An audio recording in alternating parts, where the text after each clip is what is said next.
ప్రియులారా, బాగున్నారా? దేవుని వాక్యాన్ని క్రమంగా చదువుచున్నారా? ప్రార్థించుచున్నారా? నేటి ధ్యాన వాక్యము యెహెజ్కేలు గ్రంథము 36వ అధ్యాయము 11వ వచనం. మునుపటి కంటే అధికమైన మేలు మీకు కలుగజేసెదను.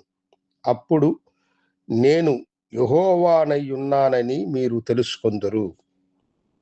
దేవుని చిత్తము లేనిదే మన జీవితములో ఏది కూడా జరగదు.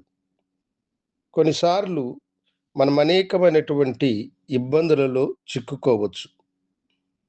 మీరు చేయుచున్న ఉద్యోగములో నుండి మీరు తొలగించబడవచ్చు. మీరు చేయుచున్న వ్యాపారంలో నష్టమై మీరు ఎంతో బాధలో, శ్రమలో ఉండవచ్చు.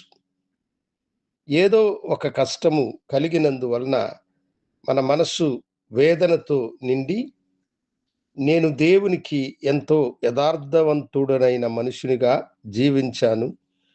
ఆయన మీద నమ్మకం కలిగి ఉన్నాను. ఇలా జరుగుతుందని నేను అనుకోలేదే.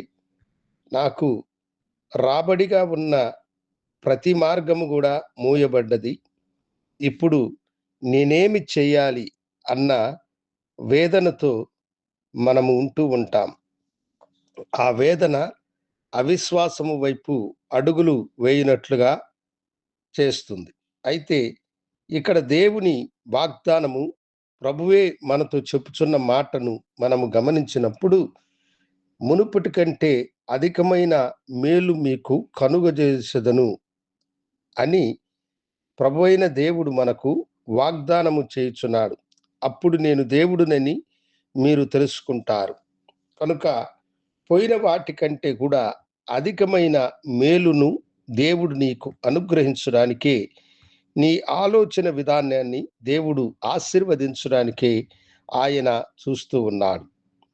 నీ వ్యాపారము నీకు నష్టాల్లో కృంగినప్పుడు, అయ్యో ఉన్న ఈ వ్యాపారం పోయింది, ఇంక నేనేమి చేయాలని నువ్వు అనుకోవడం కంటే, దేవుడు నీకు దాచిన అధికమైన మేలు వైపు నీ మనస్సును నీవు ఉంచినట్లయితే, దేవుడు నీ జీవితాన్ని ఆశీర్వదించి నీకు ఆ వ్యాపారం కంటే అధికమైన వ్యాపారపు ఆలోచనలను కలుగచేసి నీవు బహుగా ఆశీర్వదించబడి అనేకులకు దీవెనకరమైన మనుషునిగా నీ ఉండడానికి దేవుడు కృప చూపిస్తాడు.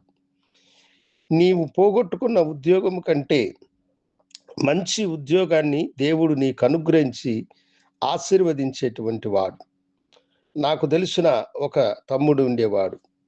అతడు మంచి ఉద్యోగములో నిండుగా జీతాన్ని తీసుకుంటూ ఉన్నాడు. అయితే ఆ జీతములో అంతగా ఎదుగుదల లేకుండా ఉన్న స్థితిలో ఉండేవాడు. హఠాత్తుగా ఆ ఉద్యోగము పోయినది. అతడెంతో బాధతో ఉన్నాడు. అయితే నేను అతనితో ధైర్యముగా ఉండు తమ్ముడు, దేవుడు దీనికంటే నీకు మంచి ఉద్యోగాన్ని అనుగ్రహించును అని చెప్పాను. అతడు సగమ మనసుతోనే దాన్ని అంగీకరించినాడు. నేను ప్రార్థించి పంపిన తర్వాత కొన్ని రోజులకు అతడు నవ్వుముఖముతో వచ్చినాడు. అతడు చెప్పిన మాట ఏమిటంటే, అన్నా, దానికంటే ఇంకా మంచి ఉద్యోగము, ఉన్నతమైన స్థితి నాకు దేవుడు అనుగ్రహించినాడని చెప్పాడు. అవును దేవుని బిడ్డలారా, మీ ఎడల మీకు మునుపటి కంటే అధికమైన మేలును దయచేయువాడు. నీ వ్యాపారంలో నీవు నష్టపడ్డావా? బాధపడబాకు. దేవుడు నీకింకా దానికంటే అధికమైన మేలును దయచేసి నిన్ను ఆశీర్వదించును, నిన్ను దీవించును. అందుకనే కదా ఆయన నీ కొరకై కల్వరి శిలువలో మరణించి నిన్ను ఆశీర్వదించడానికై తన ప్రాణమును పెట్టిన గొప్ప దేవుడు ఆయన. నీ భారాన్ని ఆయన మీద వేయి. నీకు మునుపటి కంటే గొప్ప మేలును నీవు పొందుకున్నట్లుగా నీకు సహాయము చేయనుగాక. నాతో కూడా ప్రార్థనలో ఏకీభవించండి. మహాగణుడా, పరిశుద్ధుడా, నీకు వందనాలు. ఇదిగో నాయన, నీ బిడ్డలు పోగొట్టుకున్న వాటిని గురించి ఆలోచించి కృంగిపోతున్నారు. వాటికంటే అధికమైన మేలును మీరు అనుగ్రహించి బిడ్డలను దీవించమని యేసు నామమున అడిగి వేడుకొంచున్నాము తండ్రి. ఆమేన్. శుభోదయం. ప్రభు మిమ్మలను దీవించునుగాక. ఆమేన్.